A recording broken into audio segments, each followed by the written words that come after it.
Hello, friends. Uncle Marv here. I'm back with another podcast. Welcome to the show. Yes, we are here on a Tuesday, a little bit different than normal. Usually I'm here on Mondays, but ladies and gentlemen, it's football season. And Peyton and Eli put their show right in conflict with my show. So I had to watch them. So I moved it to Tuesday. And my guest tonight was so gracious and accommodating that Anne Hale is in the house. Anne, how are you? I'm good. How are you? I'm doing good. So you are here. You're live on the show. Are you ready? As ready as I'm going to be. So I will tell everybody, because not everybody knows all the ins and outs of who I know from where. You and I know each other from the conference of NAJAC. Yes, way back when. Way back when. And let me get this straight. Let me see if I can remember my details properly. You weren't president, but you were one of the officers in, let me guess, 1988. Well done. Well done. Yes. Oddly enough, I was vice president of the Western region. Because, when you think Minnesota, you think West. You think West. So, yeah. Oh, my goodness gracious. So first of all, let's just go down memory lane. Do you remember who the other officers were? Yes. And I'm connected with a couple of them on social media. I've lost track of Laura Donahue, who was our president, been trying to track her down. And then I'm connected on social media with Stacia Smith and Joe Grigsby. And, okay. Yeah. All right. Well, I have been in touch with Stacia over the years. Mm-hmm. I don't think I know Joe. She's in Chicago now? She's in Chicago, has a beautiful family. I think she just sent her oldest off to college because, we're in that age where kids are moving on and getting married. And okay. Yeah, it's crazy. Then I need to say this. I was going to do announcements a little later, but I will do this now because I will be in Chicago this weekend. I fly in Friday and will be there till early Monday morning. I'm the MC of a conference this weekend. That should be quite interesting. So, Stacia, if you hear this, let me know and let's see if we can hook up while I'm there. And of course, anybody else, if you're in Chicago land area, you're welcome as well. But interesting. Yeah, it seems like she's doing really well. We've only chatted a few times by email and messaging and things like that. But all right. So when we made the announcement that you were going to be on the show, of course, old friends started popping up on the Facebook and stuff. And Happy Hensler yelled out cheese ball in one of her comments. Now, funny enough, that's one of the stories I don't know. And you know what? Honestly, it may have started that first year we were in Michigan, and that was I think the only year I was in Michigan, and somebody brought a big thing of those cheese ball snacks, and we started scarfing them, and somehow that became a thing with Bill Allen and Dee Dee Hensler and me. So yeah, so every time I greet them or they greet me, it's because of a Planters cheesy little snack. Now, was it a staff person that brought that or one of the kids that brought that? Because you had a lot of things where your kids did stuff. Oh, my God. No, I think we brought that. I think we had them, snacks in the room after it was lights out for the kids. All right. And I know I've described this before, but for people that may not have listened to an earlier episode. So NAJAC was the national conference for junior achievers. And it was at the time probably one of the premier conferences in the country. The top 1% of achievers got to go to this conference. And of course, Junior Achievement is the organization that helps teach kids about business. And back in the day, it was the company program where we would, after school, form this little club and make a product and sell it and do all that stuff. And, usually the officers of the year and people that won contests or unless you lived in a place like Toledo, Ohio, and got to go just because you were in junior achievement. Most of the time, you had to win something to go. Yeah, that's the way it was in the Twin Cities. So. Which way? You got to just go? Oh, no. You had to earn your spot. You had to compete and earn your All spot. right. How did you get your spot, by the way? Let's see. My first year, I was just a delegate. I wasn't competing in any competition. But I had been part of a company that had a successful product. I think we did some sort of first aid kit or some variation on a first aid kit. But I was nominated by my Junior Achievement Center, and I was selected to go just as a delegate. So it was a lot of fun because then I was with the group, the whole time, and had that full group experience and got to know people. And then the following years, I was always competing. So, you're part of the time you're with the group and part of the time you're in competition, depending on how far you go. So like the next year, I represented my company in the competition, and we ran the Junior Achievement newspaper. We were sponsored by the local Star Tribune newspaper in Minneapolis. And so we put out a company newspaper. And so I represented that. And then in the following years, I competed in finance, and then my senior year finance, and I went for the officer competition. So okay, you say that as if you did junior achievement like for 4 years. Is that true? I did. Wow. Yeah, I was a good little JA geek. So okay, so because I only did it 2. So did you do it 3 years of high school, and then your 4th year was the year you served as officer, or did you live in one of those places where you had, high school for 4 years? High school for 4 years. So I started as a freshman. All right. And we had middle schools that were 6th, 7th, and 8th. But yeah, I started as a freshman. And then my freshman year in college is when I served as an officer. All right. Yeah. So I'm going to go sideways on you here. So if you were busy being a business geek and junior achievement, when did you start learning how to work with DOS 6.22 and Windows 3.1? Oh God, not until after I graduated college. Okay. So yeah, I didn't know anything about computers or anything, even while I was in college, other than I used a friend's Macintosh, like my first couple of years typing my papers.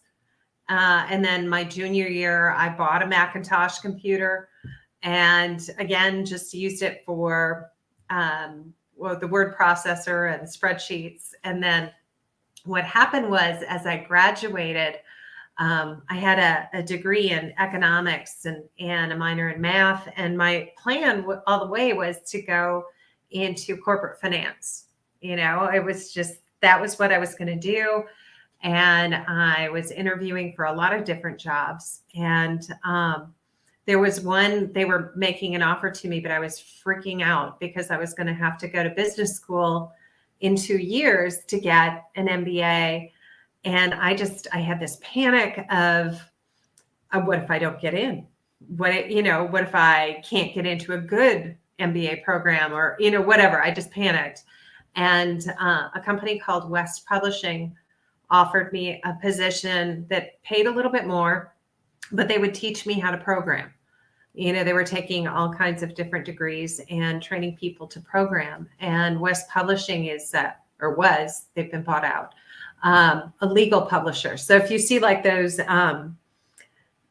legal shows and all the matching books and all of that, and the bookcases, and okay, we published those. And then there was an online. Okay, you're not talking like encyclopedias, right? Or are you talking series of law books and law books? Okay, law books, so state statutes and federal law and all this kind of stuff. And they had an online database.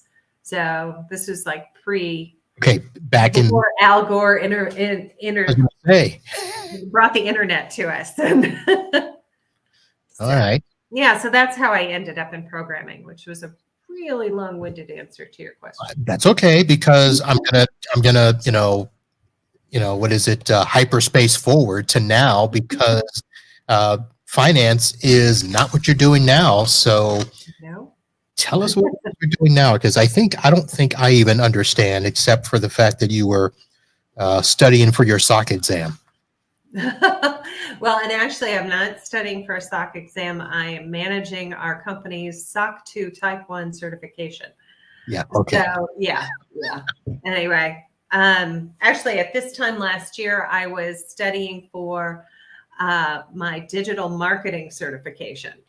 So I started out at that big company at West Publishing doing programming, and I decided I didn't like programming, didn't really care for the big company atmosphere, and I ended up in a small software company in San Diego. Kind of a long story, but I got the opportunity to help build their consulting division. And because what it turns out was I understand technology and I get it, but I have an ability to communicate it to non-technical people. And I started just in the writing side. And so I was a good fit to help build the consulting business. And I stayed there until 2001. And we were pre-IPO at the time, and that's when the tech bubble burst. And so I was part of that graduating class and decided to make my way back to the Midwest. But the reason why I tell you that is the company I'm with now, it's a small software company. When I joined the firm, we were a division of a larger company, and I was there to get their consulting business in order. It was kind of a little haphazard, trying to deliver these data collection solutions for another company's product. They're turnkey consulting. And what we've done since then is spin off one of the products, and now we focus on manufacturing that product. So I'm still doing delivery of client solutions around our product, Mobile Plus. But then I'm also the marketing department because it's a really small company, and I do supportive sales, and so I wear a lot of different hats. So a lot of people are like, "But you still work in technology, right?" And it's like, yeah. So I'm a little burnt out on some of the project management stuff, but I still do a lot of that, like with the SOC 2 certification. But what I really get excited about in my work now is some of the marketing aspects. Okay, so I'm going through my mind here, because all the people I know that are dealing with things like SOC certification, they're usually the CIO or the head of the IT department and things of that nature. So how did you end up doing that? Because it sounds like from the background that I saw, you were a programmer, project manager, client relations. That really has nothing to do with SOC certification, which usually has to do with data centers. With the SOC certification is around cloud-based solutions. So it's basically one of those litmus tests of you are a trustworthy cloud-based solution if you have a SOC certification. So because we moved our solution into offering it as a cloud-based solution, as well as an on-premise solution, we needed to get the certification. And how I got in the hot seat was I'm one of the principals of the company. There are three of us. You should have led with that. What? You should have led with that. Oh, it's a small company, But, it's a really pretty flat organization. We've got the president, and I'm the director of client services. And then my technical counterpart is the director of professional services. He's got all the tech stuff. I've got all the business stuff. But it's basically the three of us. And since I spend a lot of my time kind of herding cats as a project manager, and that's a lot of what the certification is. It's, making sure we have the policies in place and evidence supporting the different controls of the policies. It's from a human resources, a financial, data, network security. It's all kinds of things, but it's looking at us as an organization, us as a product manufacturer, and us as a solution provider and custodian of our clients' data.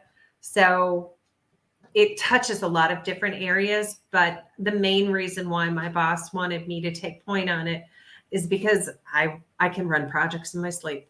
So, and that's all it is chasing people down and making sure people are getting what they need to get done, when they need to get it done, and they have what they need to do in order to get those things done. So, All right. So I'm going to have to get you on my other podcast, which is more tech based, and those people will love what you're talking about now. I'm sure that people like Happy and Bill and bored to tears. yeah, they're probably like, dude, what are you talking about? We want to hear about how did you get from Minnesota to San Diego? Because that had to be a big change. Well, it was, and you know, it was that classic story of I followed a boy. So, you know, my college boyfriend went through medical school on a naval medical scholarship, and he He got wasn't just a assigned. boy. Yeah. Well, he was 2 years ahead of me in school. So as he was starting his rotations at the end of med school, he went to San Diego and was down at Balboa Hospital in San Diego. And I wasn't happy with my job. And it's like, well, let's go see what's going on in San Diego. Okay. And I loved it. It was great. It was one of those places that I met maybe 5 native San Diegans. Everybody's from someplace else. Mm-hmm. But it was, you go there and you either know, yep, this is it, I'm staying, or yep, this is great for now. And I was a great for now person. So when the tech bubble burst, and I wasn't married, didn't have a mortgage, didn't have kids, it's like, okay, there aren't a lot of tech jobs on the coast, so I'm going to head back towards the Midwest. So, but Okay, yeah, but you just skipped over Silicon Valley, though. there was no jobs up there anywhere. There were no jobs on the coast. Okay. All of us graduated from the coast. All right, so you went back to the middle of the country. Yeah.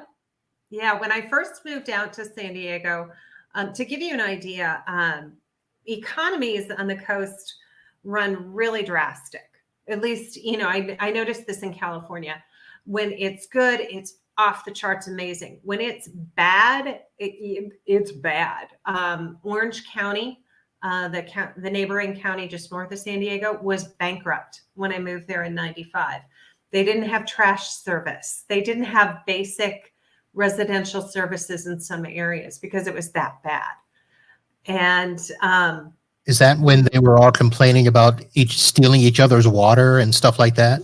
Oh, that was some of it. That got a little bit worse later on. But what I found though was in 2001, there were still plenty of opportunities in the Midwest because the economies run a little bit tighter circle, and so the highs may not be as high. You know, you still have good upswing on them, but the lows aren't as drastic. So I had a lot of opportunities. In fact, one of the companies that we ended up, the company I joined, they offered solutions around a product called High Jump Warehouse Advantage. And High Jump is a Minneapolis company. And they were looking at me as part of their jobs, but I wasn't ready to go back to a Minnesota winter. So I was like, well, you know, St. Louis is a lot like St. Paul. And I kind of liked, you know, the feeling of the community here. And I liked the company I joined. So I ended up going back to the Midwest, but south. So. All right. So, you know, I forget. So I was up there in May. Mm-hmm. Were you not there? We were, as you were heading into town, we were heading out of town to go camping. Yeah. In fact, we're leaving this weekend to do our last camping trip of the year. So, or the summer season. Yeah. You guys have a series of camping trips each year? So we go, gosh, I think it was last year. We used to go about once a month, but it got to be too much.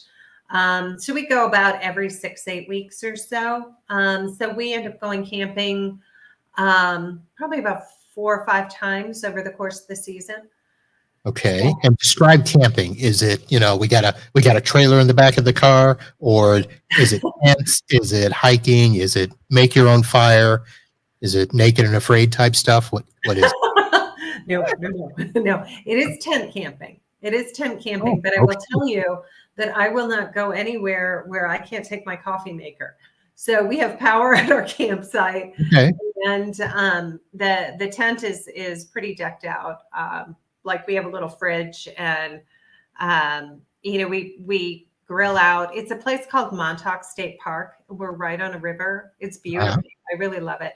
But no, we tent camp. Like this weekend, we'll get down there Thursday night and set up the tent. We've got another friend who's joining us, and he'll actually stay in our tent too.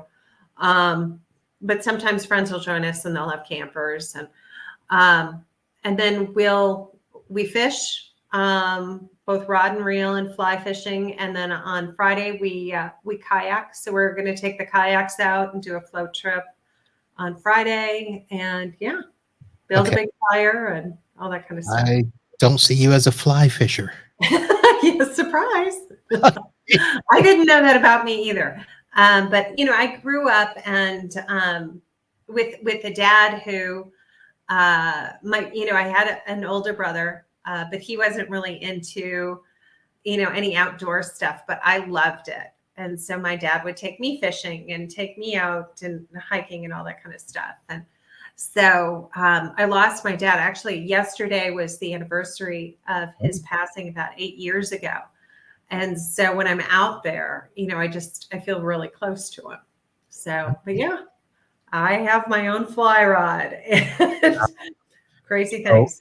So Kim and I bought a tent years ago that has never been opened because I would like to go camping again. Of course, I did it when I was younger as a Boy Scout, and did a couple of small little camping trips in college and stuff. And I thought, we should do that again. And so we bought the tent, but haven't been able to figure out, because she'll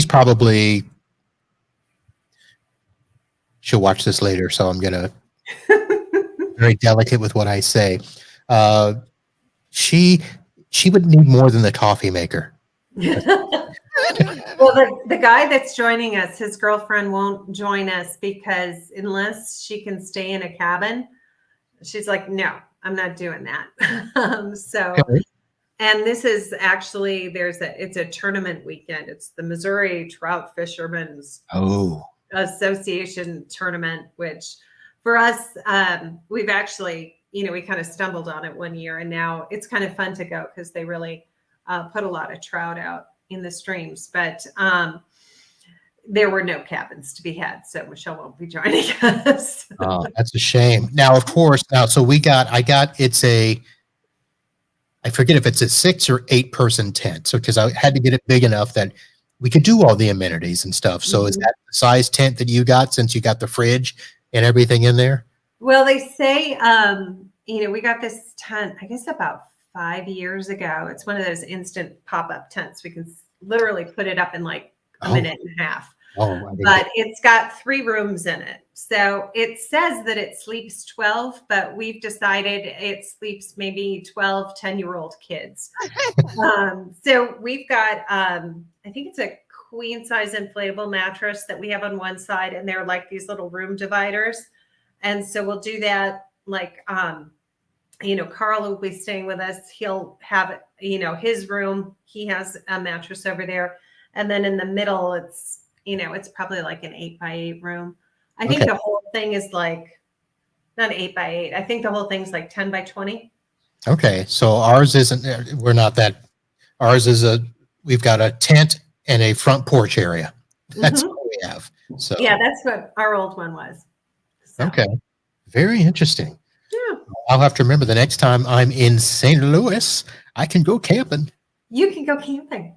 We'll even take you fishing if you want, or kayaking. I have not fished in years. Kayaking, I could probably do that. We have the kayaks. All right. So that's all cheese and crackers. What else do we not know about Anne Hale? Okay, here's the little known fact. And actually, Bill was in town for this. Bill and I, well, we were roommates for a while in San Diego. Well, Ellen, right? Uh-huh. Okay. And so I've probably maintained the closest connection with Bill over the years. And anyway, about, I guess it was 6 years ago, I took a flying trapeze lesson. And so I did, and it's actually, it's on the videos on my Facebook page. And they had the huge rigging, in the back of this hotel property where they had this open grassy area. So they had it outside. And they taught you how to, grab the trapeze and swing, and then, to flip off, and then to do a catch. And so the video that's on my Facebook page is when I did the catch. So, but it was perfect for me because I have a tendency to overthink things and get a little bit too controlled by fear. And the thing with, doing something like a catch is you have to go when they tell you to go. And, Right. Otherwise it's all timing and everything. So, yeah. Well, so that's something you may not know about me. Actually, I did. And if you remember when we chatted, I talked to you about that. That's right. And I was going to download it and show it. And I think somebody scrubbed your Facebook. Really? Because it's not there. It isn't. Oh, well, No, I told you I wasn't on. There's all these photos of you in the boat with fish and watching the Blue Angels or whoever that is. Yeah, this would have been in 2016, September of 2016. Maybe it's hidden amongst the photos section. Probably. So yeah, I'm going to pull that down and show that, but no, can't find it. Oh, I'll have to look. Okay. Mark Cuban's on your video page. Okay, I'll have to. You can tell I haven't done a whole lot on my. It's like, what's Mark Cuban doing on your page? I don't know. Did you see that they just did a fundraiser for Family Feud? For Family Feud for Junior Achievement. I thought that was so cool. Mark Cuban, very appropriate. The Shark Tank people were on there. Actually, I had a meeting. I've got something in the works, so I don't want to blow it. But we are working on a big Junior Achievement show coming up soon. And that came up as a topic of discussion. Yeah. So Mark and the Shark Tank folks. Oh, I think they got 25 grand for JA. Yeah, 25. Which pales in comparison to Mackenzie Scott. Yeah. So talk about that as well. Are you scrolling for the video? Yeah, now I'm like, where is this thing? Oh my gosh. So here's what I was going to. Who's the dog you're holding up back in 2015? Oh, that's my friend Jen's dog. And actually that poor little pup passed away this last year. Oh, okay. So now I've had cats. I grew up with dogs. This is going to bug me that that's not coming up, but I'll look for that later. Sorry, I'm like over here. No, I've had cats since I had moved out and had my first apartment, and I got 2 little cats so they could keep each other company while I was at work. And right now I have one little one, and she's hiding someplace, but she's all of about 5 pounds. She's just a tiny little thing. Yeah. No, you in the kayak. What are you celebrating there? There's a picture of her and is that a kayak in the back? Some friends were on the dock and just yelling for me. So I think it was just one of those, hey, we're out here. I was going to say, maybe you'd want to race, but there's no wake behind you, like you're just sitting there. No, it was a very, very small lake that was on. God, maybe 200 acres, really small lake. So where is that? That is really bugging me. Gotcha. What about this picture here? What are you doing here in Oh. your little is this you prepping for the flying trapeze? No, this is actually Belay? the same people who put on the class for the flying trapeze.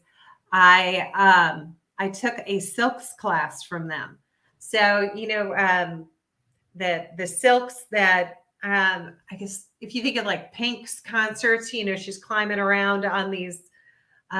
It's an acrobatic thing. Right. Yeah. So in here, I was getting used to being upside down on the silks. So yeah. Now, what I know about these is that the people that are really good can climb up and down. They can twirl themselves and I'm not that good. themselves down real fast and stop. I can climb up and I'll slide down.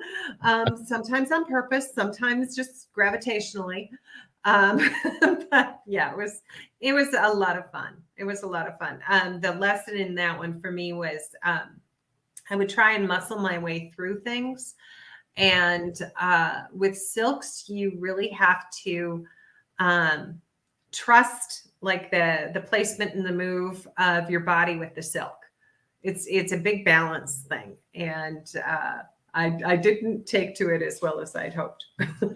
I've always wondered, do you have to like be in really good shape for that, or do the silks kind of do the work for you? If you're doing it right, your body and the silks really work together. But I was trying to just kind of, pull myself up and strengthen, the way the instructor kept saying, you're trying to muscle your way through it. And so I never kind of got in the rhythm of it. So I would, when you climb, you're wrapping the silk around your foot and then, kind of standing, and then you release and wrap and stand. And, it's the same thing. But if you're not trusting the silk, then you just start sliding down. So Okay. I had some trust issues with the silks. I think I would too. But I like to try new things and push myself where I have like a natural, I don't know, if it makes me uncomfortable, I think I should probably try a little bit, just because pushing that comfort zone, I have a tendency to kind of withdraw otherwise. Really? Yeah. Now that doesn't strike me as you. Now, is that something that you're finding out? Is it that you've always had that, or is it maybe in later years and wisdom, we're trying to pull back and not be as wild and crazy and stuff like that? Or why would you think that? I was a little bit more bold when I was younger, less fearful of failing. And, I'm not sure when fear started taking more of a hold or having more of an influence. But yeah, as I've gotten older, I've had to fight that. Mm-hmm. And I don't know if it's just some of that, maintaining, whatever presence or reputation or, whatever. But it's been kind of an ongoing thing as I've gotten older, is to just really push against, like I said, that overthinking and fears.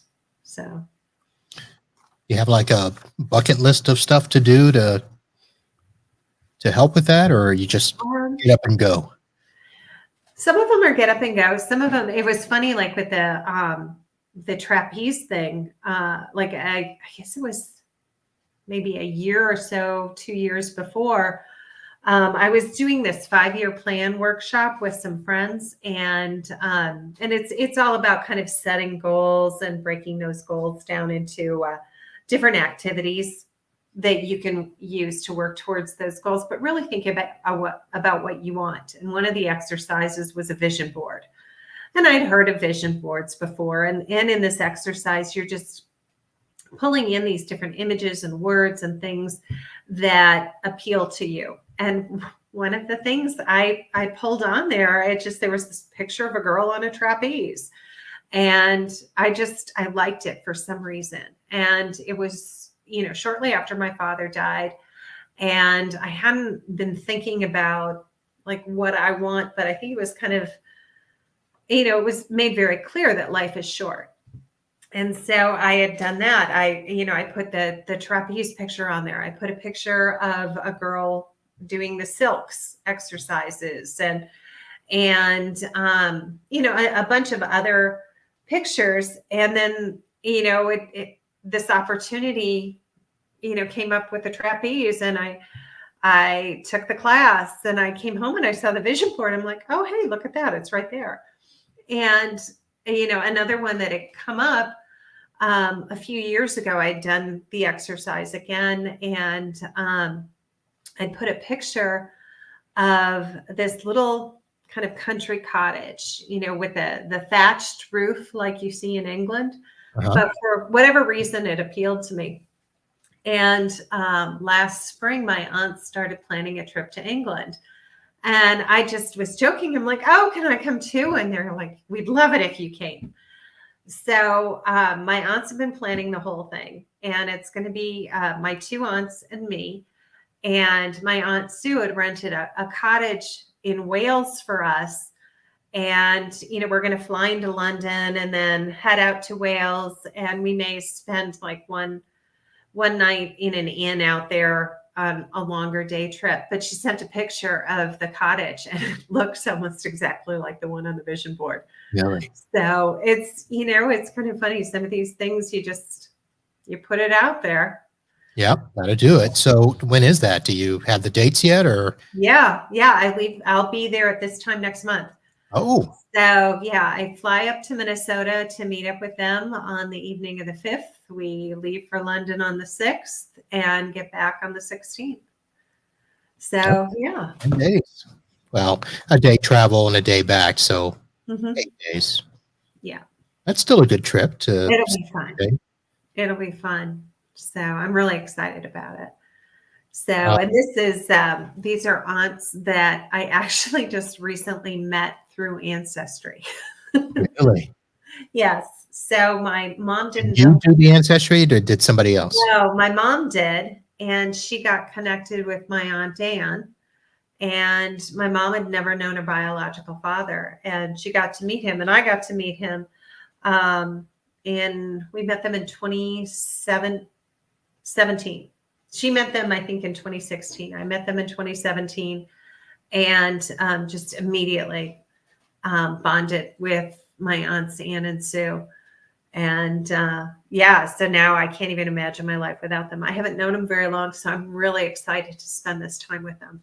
So were they in the States, or were they outside the country? So they were here. Minnesota. Minnesota, of course. Don't you know? Yeah, in fact, my Aunt Sue lives less than a mile from where I went to college. Get out. So, yeah, it's a crazy world. How do you not know? It's not like Minnesota has, well, I guess, the Tri-Cities is pretty big, but. Twin Cities. There's two. Never been to Minnesota. You don't know the Minnesota geography? I'm shocked. Listen, Chicago, Cleveland, it's about as far. I did go to Michigan once. Mm-hmm. Actually, I've been there a couple of times. The farthest north I went was Traverse City, Michigan. That's pretty far north. Michigan's a pretty state. It's a very pretty state. Yep. We were there during the Cherry Blossom Festival. Oh, that would be beautiful. Yeah. That would be beautiful. They have anything like that in Minnesota? Well, every little town has its raspberry festival or peach festival, or, can't swing a stick without hitting a lake. So, no, it is a beautiful state, in my very biased opinion. But I do think, with the lakes and everything, lakes and, water and woods to me is home. So I was trying to think of that Hallmark movie that Kim's making me watch. What is it? It's not Hallmark. It's on Netflix. It's the Oh my goodness gracious. I'm not going to find it in time. I'm going to look ridiculous here. That's okay. Oh well. I'll think of it later. And, it's the same story. Hmm. Big city person goes to a small town and can't leave because life is so much better. Yes. And they do every transitional scene is, through the mountains and the rivers and Yeah. Yeah. It's a standard formula, and you just change whichever holiday. yeah. And it's either the guy is coming into the town or the girl is coming into the town, and there's that initial conflict, and then they fall in love. And yeah. Well, but before that, they have that little incident that may tear them apart, Oh, yeah, absolutely. right? With 10 minutes to go. I know. And then miraculously, I mean, who knew? That is the comfort of the Hallmark formula. you're on the edge of your seat going, oh, will they make it? Mhm. And it's all beautifully decorated. Of All course. of Of course. Yep. And nobody seems to really work at the jobs that they have. They No. can always just leave at the drop of a hat. Mhm. Sally, can you cover for me? Jack's coming to pick me up for lunch. Yeah, exactly. It's 10 in the morning. Mhm. They don't get back till 3. Yep, pretty much. Yeah. Oh, my goodness gracious. Okay, so, all right, we went off track a bit there. A little bit. That works, though. So you're leaving October 6th. Mhm. So as part of my announcements, I was going to let everybody know that I will be traveling as well. Mhm. And I'll be headed to Dallas, Texas on October 6th. I will be attending another conference there, another tech conference, and I will be doing some podcasting duties there as a member of the media. And that is the 6th and the 7th. And then on the 8th, I'll be traveling with a friend from Dallas, Texas to Oklahoma City. And this will be the first time in probably years that I have been west of the Mississippi since leaving my homeland of Louisiana. Well, I take that back. I've been to Denver once, but never been to Oklahoma City. So I will be there that Saturday night and meeting up with some friends. And of course, if anybody listening is in Dallas or Oklahoma City, let me know. And I will try not to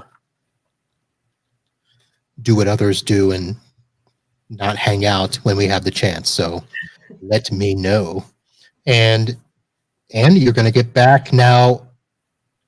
Is there anything specific that you guys are doing over in England? And Honestly, I am not sure. I know we're going to be seeing a lot of little towns. We're in this area called Shropshire, is where the cottage is, which is part of Wales. And I think most of what we're doing is little day trips around. I know there's castles and museums, and my aunts are good little shoppers. So just kind of take in the sights. Honestly, my Aunt Sue has been planning the whole thing. So other than I'm looking for the arrangements for a Wi-Fi hotspot, converters, the tech stuff. I'm taking care of that. Wi-Fi in Wales, anywhere, is there? Well, you can either buy or rent a Wi-Fi hotspot, and then you turn your phone onto Wi-Fi calling and connect to that hotspot, and then it's like you're in the U.S. No. And I'm also setting up like a little international calling plan in case something happens with the car and we need to call somebody or call a hotel or something like that. But it just with the hotspot, it makes it a lot easier with devices and all of that. Right. Now, is your family from there? Like, do you have the ancestry that goes back to Wales? Yeah. I mean, from Maine to Salta, I mean, you would think Norway or Sweden or something, right? Yeah. Well, yeah. There's certainly a lot of Scandinavian blood, but yeah, Welsh and Scottish and Irish, Scottish, Irish, and Welsh, and Swedish. Okay. So yeah, so All right. very pale people. We're very pale people. Going to take on a Celtic Woman concert while you're over there? I don't know. I doubt it. Knowing my aunts, but no, who knows what we're going to do? I'm excited to go and just spend this time with them. So, All right. Well, Anne, I'm going to say thank you for hanging out and being willing to answer questions and not knowing which ones they were going to be. I think you did pretty good. Well, thank you. Hopefully I'm not your worst guest. Wow. That's close.